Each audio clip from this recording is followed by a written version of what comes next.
Welcome back to GBGuns and welcome back to Rock Island Armory. It's been a while since we've covered one of these. We've got plenty of videos on their other models. What we'll be looking at today is the Rock Ultra AMSCS Tac 2, a nice little compact size. Coming up next on GBGuns.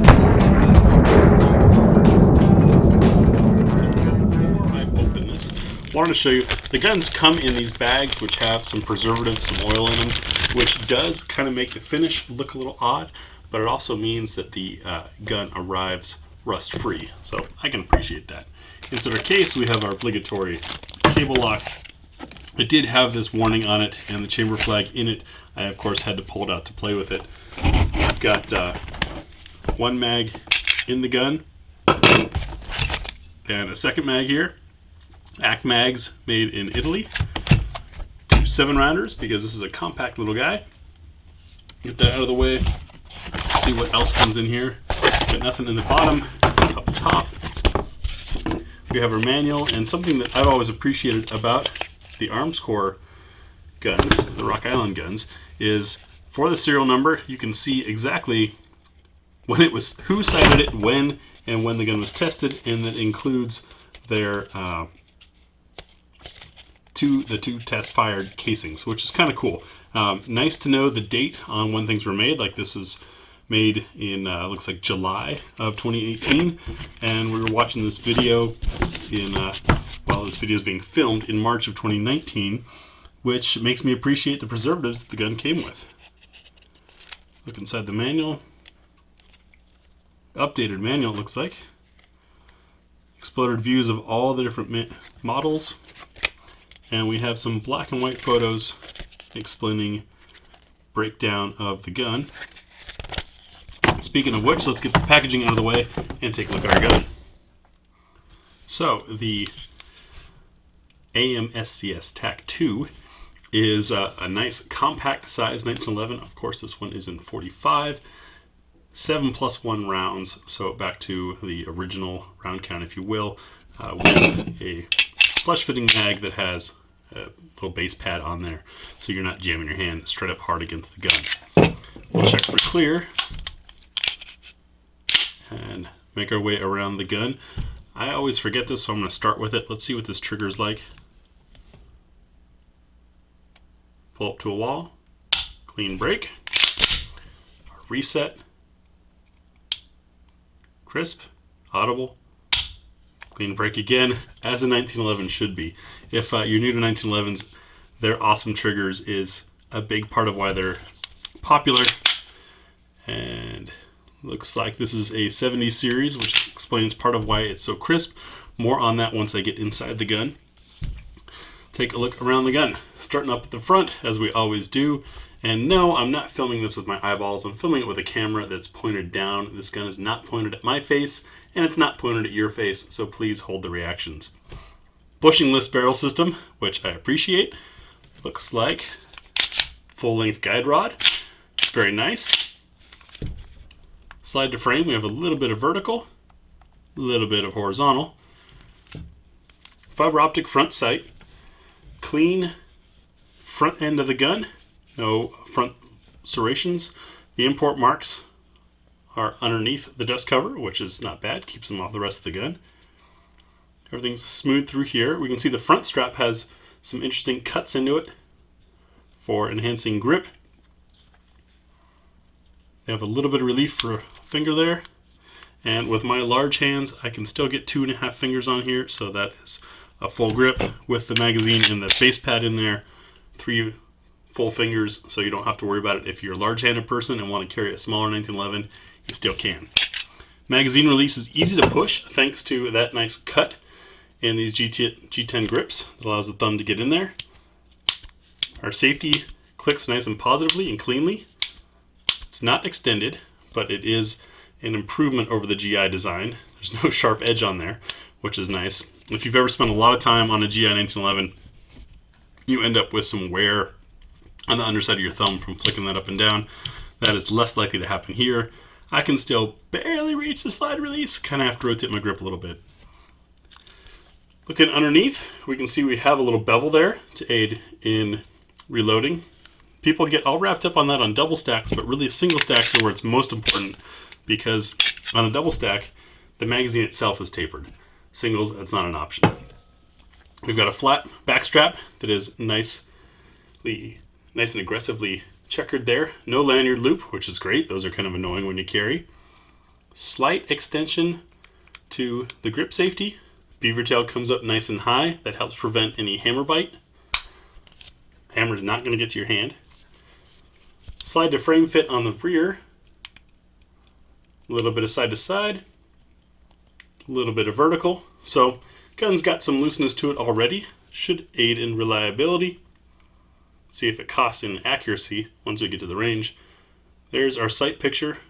3 dots. These are LPA adjustable rear sights, which is nice. The right side of the gun does not have an ambi safety. It's fine with me. I'm left-handed, but I shoot right because that's the way most guns come. A little bit of a flare. Maybe some lowering of the ejection port. Hard to tell. Next, we can field strip this thing and take a look inside the gun. So on bull barrel designs like this guy, we're going to remove the slide first.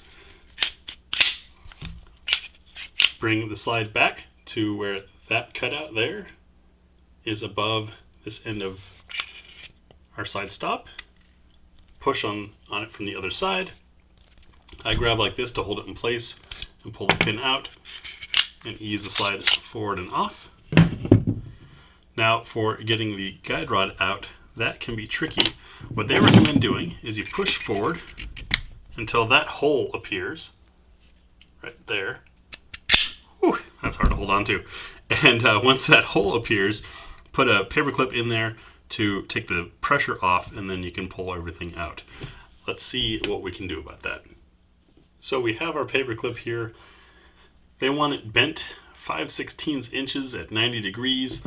That seems a little, well, really too much work for me at the moment. So I'm going to see what I can pull off without doing it to see if it's feasible at all. And trying to do this while on camera might be a little tough. What I'm going to do off camera is use the edge of my crate here to push, to take the pressure off the spring, put the paper clip in. There you go. And see, this is where the 5/16 length is important, and having that 90-degree bend, because you're supposed to be able to, there we go. Now, there we go. Push this to the rear and see it's come loose. And from there, we can take the barrel out the front. So a little complicated. Keep in mind, this is under incredible spring pressure right now and held in place only by the strength of the paper clip. So make sure you use a good paper clip.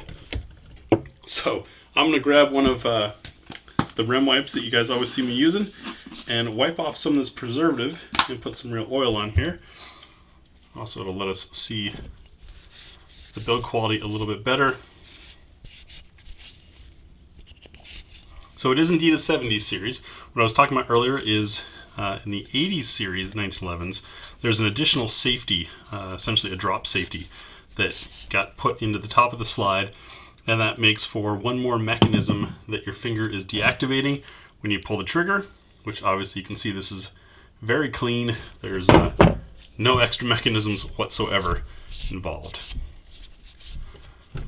To clear our rails, we can see you got a nice polish in there to assist with feeding the big fat 45s. We'll also be running some hollow points through these things, since hollow points certainly don't have the same profile as full metal jackets.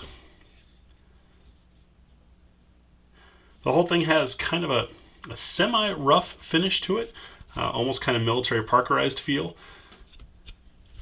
But it should be good and durable. And our big heavy bull barrel, nice and thick, big, broad, polished ramp there. Everything looks good. In fact, some of that polishing looks like it might have been done by hand. A little bit of extra chamfering there in the corner. Those of you who are older with 1911s may recall a time when that was something you had to pay to have done by a gunsmith. It's nice to see that guns can come factory like that. To reassemble, we're going to slide the barrel back in, make sure our link here is free and up, and then see about getting this guy back in without losing any fingers. We're going to want the Mickey Mouse ears down against the barrel. And our link is falling down. Bring the link back up. Get that in place. And now I'm going to go off camera again to use the edge of my crate here and push against this so I can remove that paper. And you can see we now have an official 90-degree bend thanks to all that pressure on the paper clip there on that full-length guide rod. Full-length guide rods do add a bit of extra labor in having to do that. However, they do keep the spring from bunching at all. We'll make sure that that rod is out of the way. I'm going to bring this back until through this window here. You see that eyelet open up. Drop our pin back in. Sometimes you got to wiggle a little bit to find that spot. There we go. And bring the slide back to that same relief spot where there's the cutout there for your stop. Lift it good and high to make sure you don't get the idiot scratch. If you do, don't worry, it happens, it's normal. And we're back together. Slide is definitely sliding a bit nicer after getting some of that grease off and putting a nice light coating of oil. These are the Rim Wipe Pros, which I actually prefer the regular rim wipes. These ones leave a little too much on there and you end up with greasy fingers, as you can see. This will be an interesting one to take out. Having that shorter barrel is cutting off some velocity, but with a 4-inch barrel you still get a decent amount, better than a 3.8, right? And 7+1 capacity, 8 rounds, still not bad. Nice heavy solid feel to this gun. Looking forward to giving it a try. We'll do a full mag +1, we'll do our what's for dinner test, and of course we'll shoot some groups with this thing. Let me know what your thoughts are on this AMSCS Tac 2 from Rock Island. I've really been impressed with the performance of their guns in the past. It's been, I want to say, a year or so since we've last had a Rock Island on the channel. Interested to see how it performs and to hear from you what your experiences have been with these guns. We'll see you on the range. Thanks for watching.